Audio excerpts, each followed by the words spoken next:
It is 5:34 p.m. in Creighton, Pennsylvania. I'm standing here along the NS Conrail sub, listening to some kind of train. Unlike the first one, which had a -9 up front, and I thought had an earlier style or variant of the K5.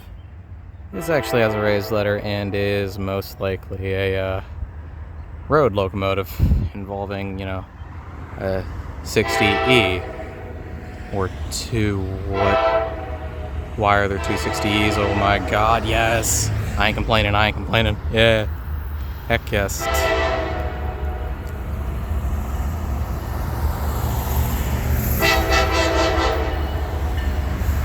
C-76.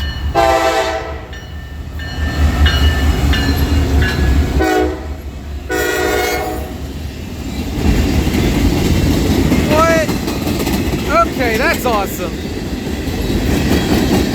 Missouri Pacific! What the heck is C-76 doing here? Interesting, okay. I'm gonna go on the limb and say that was C-76. I'm a little excited. What are the odds? Sorry, C-79. Let me correct myself. C-79. The heck was that? Heh. Alright, well, I'm gonna guess that's C-79 out of Creighton. That's that.